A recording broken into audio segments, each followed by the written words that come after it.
আজকে আমরা মেন্ডেলের দ্বিতীয় সূত্র নিয়ে আলোচনা করব। তো এই মেন্ডেলের যে দ্বিতীয় সূত্র এটার নাম হচ্ছে স্বাধীনভাবে মিলনের সূত্র। মেন্ডেলের দ্বিতীয় সূত্রের নাম হচ্ছে স্বাধীনভাবে মিলনের সূত্র। এইটা আমরা মটরশুঁটির মাধ্যমেও প্রমাণ করতে পারি, পাশাপাশি গিনিপিগের সাহায্যেও প্রমাণ করতে পারি। আচ্ছা, এই যে এইটার জন্য আমার মেন্ডেলের যে সূত্রটা আছে, সূত্রটা ১ম এ লিখে নিই। সূত্রটা হচ্ছে ২ বা ততোধিক বিপরীত বৈশিষ্ট্যের মাঝে যদি ক্রস ঘটানো হয়, তাহলে ১ম বংশধরে প্রকট বৈশিষ্ট্যগুলা দ্যাট মিনস শক্তিশালী বৈশিষ্ট্যগুলো প্রকাশিত হবে। কিন্তু পরবর্তী বংশধরে বৈশিষ্ট্যগুলো জোড় ভেঙে ভিন্ন, ভিন্ন জননকোষে প্রবেশ করবে। তার মানে ২ বা ততোধিক বিপরীত বৈশিষ্ট্যের মাঝে ক্রস ঘটানো হলে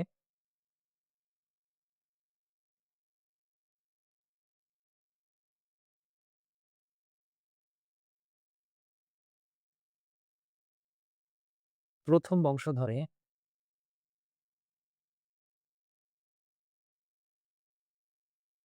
প্রকট বৈশিষ্ট্য প্রকাশিত হবে।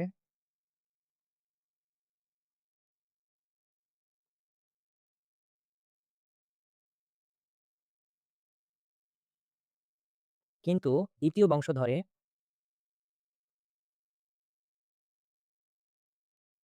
বৈশিষ্ট্যগুলো জোড় ভেঙে ভিন্ন, ভিন্ন জননকোষে প্রবেশ করে। জোড় ভেঙে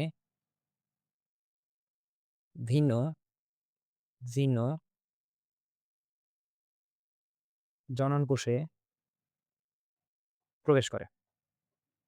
আচ্ছা, এখন যেহেতু ঘটনা হচ্ছে এই জায়গায় যে বলছে আমাকে ২ বা ততোধিক। আমরা যদি জানি যে সাধারণত মেন্ডেলের একজোড়া বৈশিষ্ট্য নিয়ে যখন আলোচনা করা হয় তবে তাকে বলা হয় মনোহাইব্রিড ক্রস। আর যদি ১ এর অধিক দ্যাট মিনস ২ বা তার বেশি তখন এটাকে আমরা বলি হচ্ছে ডাইহাইব্রিড ক্রস। তাহলে এই যে সূত্রটা আমরা আলোচনা করছি এইটা মেইনলি হচ্ছে মেন্ডেলের ডাইহাইব্রিড ক্রসের উপর ভিত্তি করে প্রতিষ্ঠিত।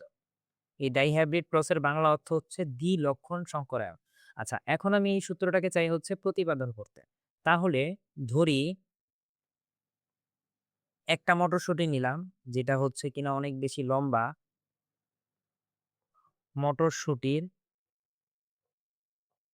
লম্বা বৈশিষ্ট্যের জন্য দায়ী জিনোটাইপ। লম্বাকে যেহেতু লম্বা অবশ্যই হচ্ছে ২ টা জিন। একটা বাবা থেকে আসছে, একটা মা থেকে আসছে। ২ টাই বড় হাতের। আবার এখন আমাকে বলছে যেহেতু মটরশুঁটির ২ টা বৈশিষ্ট্য এতে একটা হচ্ছে মটরশুঁটির লম্বা বৈশিষ্ট্যের জন্য দায়ী জিনোটাইপ হচ্ছে টিটি। পাশাপাশি মটরশুঁটির আমি আরেকটা জিনিস নেব সেটা হইতেছে হলুদ। হলুদ বৈশিষ্ট্যের জন্য দায়ী জিনোটাইপ। এখানে হলুদটাকে সাধারণত বড় হাতের অক্ষর দ্বারা প্রকট বা শক্তিশালী প্রকাশ করা হয়েছে। ঠিক একই রকম এখানে ২ টা বড় হাতের টি দ্বারা শক্তিশালী বা প্রকট বৈশিষ্ট্যটাকে প্রকাশ করা হয়েছে। সুতরাং মটরশুঁটির লম্বা এবং হলুদ, লম্বা এবং হলুদ এর জন্য দায়ী জিনোটাইপ। তাহলে ২ টা জিনকে যখন একসাথে আমি লিখব দ্যাট মিনস সম্পূর্ণ গাছের, তাহলে বড় হাতের টি, বড় হাতের টি, বড় হাতের ওয়াই, বড় হাতের ওয়াই। আচ্ছা, এর পরবর্তীতে আমরা যদি লিখি, একটা গাছ নেব যেটা কিনা হচ্ছে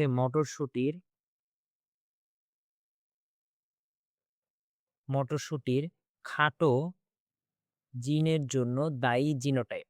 আচ্ছা, জিনোটাইপ গুলাকে যেহেতু খাটো, খাটোটা দুর্বল তুলনামূলক, সুতরাং এই জিনোটাইপটাকে আমরা ছোট হাতের টি দ্বারা সূচিত করব।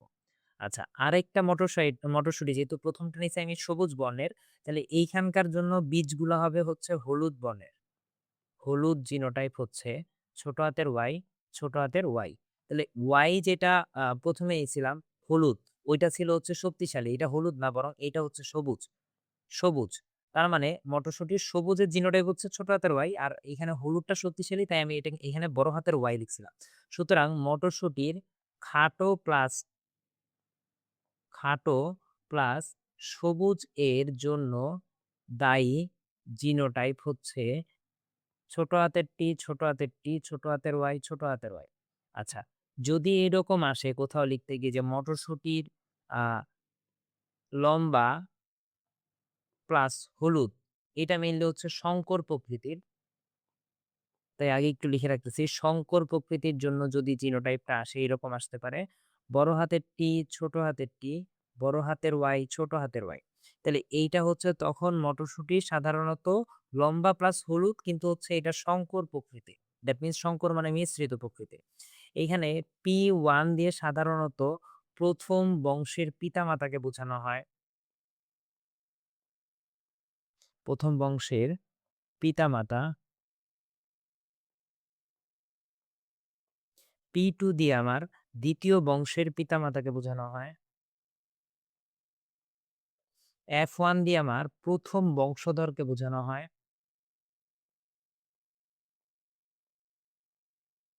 দ্যাট মিনস ফ্যামিলি 1 আর P দিয়ে প্যারেন্টস 1। F2 মানে আমার ২য় বংশের বংশধর। আর সবসময় গ্যামিট মানে শুক্রাণু এবং ডিম্বাণুকে বোঝানো হয়। আচ্ছা, এখন আমরা শুরু করি তাহলে P1 ১ম পিতামাতা দিয়ে শুরু করলাম। তাদের বাহ্যিক বৈশিষ্ট্য যেটাকে আমরা বলি হচ্ছে ফিনোটাইপ। ফিনোটাইপ, ফিনোটাইপ হচ্ছে একটা জীবের বাহ্যিক বৈশিষ্ট্য। দ্যাট মিনস সে কতটুকু লম্বা, কতটুকু মোটা, কতটুকু চওড়া, কতটুকু চিকন। তার মানে তার বাহ্যিক বৈশিষ্ট্য যেটা আমরা দেখতে পাই সেটা হচ্ছে ফিনোটাইপ। ১ম এ আমার কাছে একটা যে গাছ দিছিল সেটা হচ্ছে লম্বা প্লাস হলুদ। এটা হচ্ছে তার বাহ্যিক বৈশিষ্ট্য। আচ্ছা, এটা হচ্ছে এটাকে আমরা মনে, মনে পুরুষ হিসেবে কনসিডার করলাম। ইনটু ক্রস আরেকটা গাছ দিছিল সেটা হচ্ছে আমার খাটো এবং সবুজ। খাটো প্লাস সবুজ। আচ্ছা, এইটাকে আমরা মহিলা হিসেবে কনসিডার করলাম। ফিনোটাইপ হচ্ছে তার বাহ্যিক বৈশিষ্ট্য ছিল। জিনোটাইপ হচ্ছে তার অভ্যন্তরীণ জিনের গঠন। জিনোটাইপ হচ্ছে তার অভ্যন্তরীণ জিনের গঠন। এখানে লম্বার জন্য একটা ছিল বড় হাতের টি, একটা বড় হাতের টি, এইখানে বড় হাতের ওয়াই, এইখানে বড় হাতের ওয়াই। কিন্তু এইখানে ২ টাই ছোট হাতের টি বরং ২ টাই ছোট হাতের ওয়াই। আচ্ছা, এইটা ছিল হচ্ছে তার জিনোটাইপ।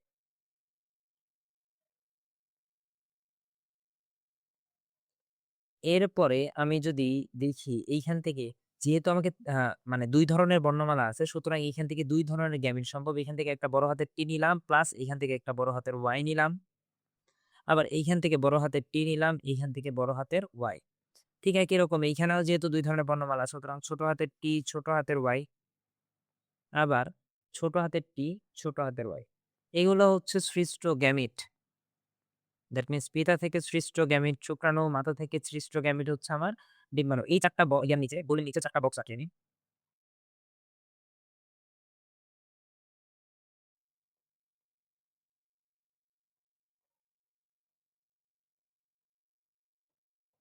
আচ্ছা, ১ নাম্বার গ্যামিট দিয়ে যদি আমার এখানকার ৩ নাম্বার দেওয়া হয়, তাহলে বিষয়টা দাঁড়ালো বড় হাতের টি, ছোট হাতের টি, বড় হাতের ওয়াই, ছোট হাতের ওয়াই।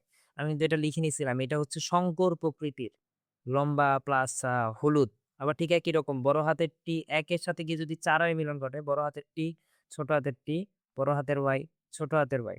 আবার ৩ এর সাথে যদি ২ এর সাথে যদি ৩ এর মিলন ঘটে, বড় হাতের টি, ছোট হাতের টি, বড় হাতের ওয়াই, ছোট হাতের ওয়াই। আবার এইখানে যদি ৩ এর সাথে গিয়ে ৪ মিলিত হয় তাহলে বড় হাতের টি, ছোট হাতের টি, বড় হাতের ওয়াই, ছোট হাতের ওয়াই। এইটা হচ্ছে আমার F1 দ্যাট মিনস প্যারামিডস 1 থেকে যেটা আসলো সেটা হইছে ফ্যামিলি ১। সেটা হইতেছে ১ম টা ছিল জিনের গঠন দ্যাট মিনস জিনোটাইপ। আর যেটা বাহ্যিক বৈশিষ্ট্য সেটা হচ্ছে ফিনোটাইপ। ফিনোটাইপ মেইনলি হচ্ছে সবগুলাই কিরকম হবে? সবগুলোই সবগুলো সবগুলো হচ্ছে লম্বা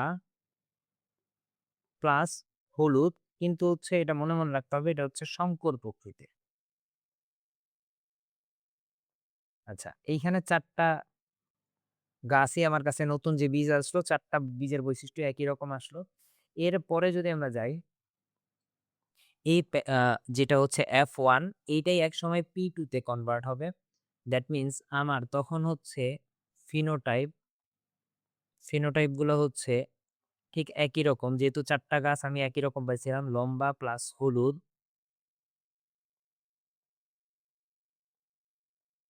ইনটু লম্বা প্লাস হলুদ।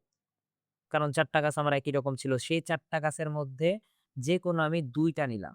মন মতো যেকোনো ২ টা নিলাম। ২ টা নিয়ে যদি আমি পুনরায় আবার ক্রস করি তাহলে রেজাল্টটা আসলে কি আসতে পারে সেইটা আমি চেক করতেছি। জিনোটাইপ। এখন এইটা যদি চিন্তা করি বড় হাতের টি ছিল, ছোট হাতের টি ছিল, বড় হাতের ওয়াই, ছোট হাতের ওয়াই। তাহলে এইখানে ৪ ধরনের গ্যামিট সৃষ্টি হবে। বড় হাতের টি, ছোট হাতের টি, বড় হাতের ওয়াই, ছোট হাতের ওয়াই। আচ্ছা, কিভাবে ৪ টা গ্যামেট তৈরি হবে ওটা আমি দেখাচ্ছি। ১ম এ এইখানে আমার বড় হাতের আচ্ছা কোন সাইডে লিখব? এইখানে।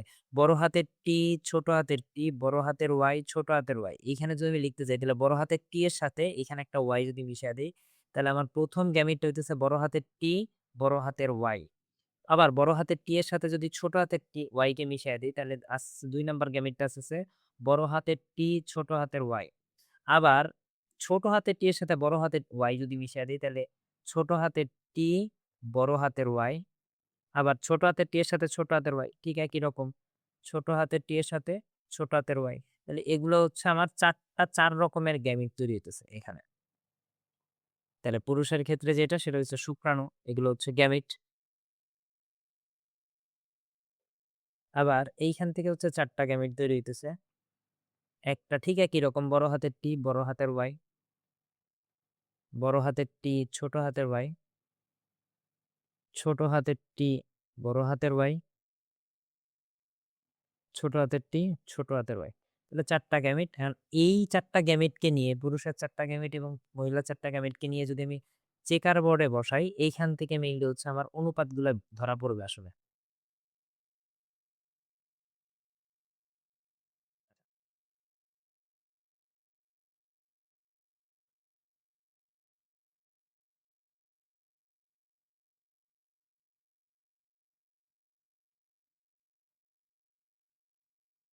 আচ্ছা গ্যামেটগুলোকে আমি একটা, একটা করে বসায় দেই। আচ্ছা। এই সাইডে হচ্ছে আমি দিলাম পুরুষ চিহ্ন। তার মানে এই সাইডে সব পুরুষের গ্যামেটগুলা বসাবো। বড় হাতের টি, বড় হাতের ওয়াই। আবার বড় হাতের টি, ছোট হাতের ওয়াই, ছোট হাতের টি, বড় হাতের ওয়াই, ছোট হাতের টি, ছোট হাতের ওয়াই। আবার ঠিক একই রকম বড় হাতের টি, বড় হাতের ওয়াই, বড় হাতের টি, ছোট হাতের ওয়াই, ছোট হাতের টি, বড় হাতের ওয়াই, ছোট হাতের টি, ছোট হাতের ওয়াই। এখন আমি যদি গুণ করি তাহলে বড় হাতের টি, বড় হাতের টি, বড় হাতের ওয়াই, বড় হাতের ওয়াই। আচ্ছা তার মানে এটা অবশ্যই হচ্ছে এই লম্বা এবং হলুদ। বড় হাতের টি, বড় হাতের টি, বড় হাতের ওয়াই, ছোট হাতের ওয়াই। তার মানে এইটাকে দিয়ে ২ নাম্বারটারে গুণ করছি। আবার বড় হাতের টি রে এখানকার নিচের ১ নাম্বারটাকে ৩ নাম্বারটা দিয়ে যদি গুণ করি, বড় হাতের টি, ছোট হাতের টি, বড় হাতের ওয়াই, বড় হাতের ওয়াই। আবার ১ নাম্বারটা দিয়ে এখানকার ৪ নাম্বার, বড় হাতের টি, ছোট হাতের টি, বড় হাতের ওয়াই, ছোট হাতের ওয়াই। আবার বড় হাতের টি, বড় হাতের টি, বড় হাতের ওয়াই, ছোট হাতের ওয়াই। এভাবে যদি আমি সবগুলা গুণ করে ফেলি একটার পর একটা, এইখানে কিন্তু একটা অলরেডি ঝামেলা তৈরি হয়ে গেছে যে ২ টাই ছোট হাতের ওয়াই। তার মানে ২ টা যদি ছোট হাতের ওয়াই যদি থাকে এই যে এখানে, তাহলে আল্টিমেটলি হচ্ছে এটা সবুজ হয়ে যাবে। লম্বা এবং সবুজ গাছ। আচ্ছা বড় হাতের টি, ছোট হাতের টি, বড় হাতের ওয়াই, ছোট হাতের ওয়াই। আবার বড় হাতের টি, ছোট হাতের টি। এখানে কিন্তু অলরেডি একটা ঝামেলা তৈরি হয়ে গেছে। দ্যাট মিনস এইটা হচ্ছে কিরকম হবে? এইটাও কিন্তু সবুজ গাছ হবে। বড় হাতের, ছোট হাতের, বড় হাতের, বড় হাতের। আচ্ছা বড় হাতের, ছোট হাতের, বড় হাতের, ছোট হাতের সমস্যা নাই। সমস্যা বলতে না এখানে সমস্যা নাই। ছোট হাতের, ছোট হাতের, বড় হাতের, বড় হাতের। এইখানে কিন্তু গাছটা হচ্ছে খাটো। এইখানে গাছটা খাটো কিন্তু হলুদ বর্ণের। আচ্ছা, এরপরে ছোট হাতের ওয়াই, ছোট হাতের টি, ছোট হাতের টি, বড় হাতের ওয়াই, ছোট হাতের ওয়াই। এইখানেও কিন্তু একটা যে জায়গায় ক্রস দিতেছি, এই ২ টা গাছ কিন্তু এখন আমি খাটো পাইছি। আচ্ছা, এরপরে নিচের দিক টি, টি, ছোট হাতের টি, বড় হাতের ওয়াই, ছোট হাতের ওয়াই। আচ্ছা, বড় টি, ছোট টি, ছোট ওয়াই, ছোট ওয়াই, ছোট ওয়াই, ছোট ওয়াই। আচ্ছা। এই গাছটা হচ্ছে কিন্তু যেহেতু ২ টাই ছোট হাতের ওয়াই পাইলাম, তার মানে এটা কিন্তু হচ্ছে আমার সবুজ বর্ণের। ২ টা ছোট হাতের ওয়াই থাকলে সেখানে হচ্ছে গাছটা সবুজ হবে। আচ্ছা, এইখানেই ২ টা আবার ছোট হাতের টি পাইতেছি। ২ টা ছোট হাতের টি, একটা বড় হাতের ওয়াই, একটা ছোট হাতের ওয়াই। যেহেতু ২ টা ছোট হাতের টি পাইছি মানে এটা হচ্ছে কিরকম হবে? এটা হচ্ছে খাটো। আর ছোট হাতের টি, ছোট হাতের টি, ছোট হাতের ওয়াই, ছোট হাতের ওয়াই। তার মানে এইটা একদম হুবহু একদম আগেরটার মতো খাটো এবং সবুজ। তার মানে এইখানে আমার ৪ ধরনের অনুপাত আসছে। অনুপাতগুলা কি, কি? একটা হচ্ছে প্লাস লম্বা প্লাস হলুদ অনুপাত। আরেকটা দিলাম হচ্ছে লম্বা প্লাস সবুজ অনুপাত। আরেকটা দিলাম খাটো।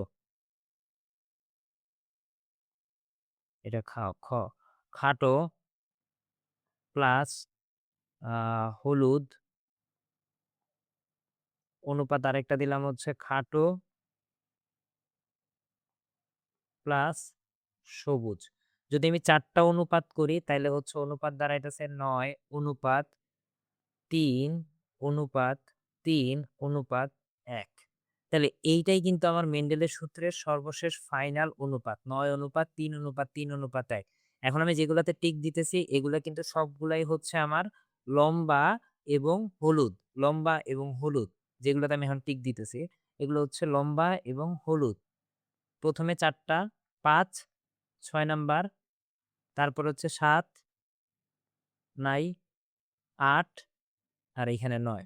আর এইখানে যেগুলা যে গোল করছি, এই যে গোল, এই গোল ৩ টা হচ্ছে এই যে এইখানে গোল যেগুলো করছি এগুলো হচ্ছে আসলে সবুজ এবং লম্বা। যেখানে ৩ টাতে ক্রস দিছি, এই ৩ টা হচ্ছে খাটো প্লাস হলুদ। আর লাস্টে যেটা ৪ কোণ আকৃতি দিছি এটা হচ্ছে খাটো এবং সবুজ। অর্থাৎ এই ৯ অনুপাত ৩ অনুপাত ৩ অনুপাত ১ সূত্রের মাধ্যমে কিন্তু আমরা মেন্ডেলের ২য় সূত্রের প্রতিপাদন করা যায়। সবাইকে ধন্যবাদ।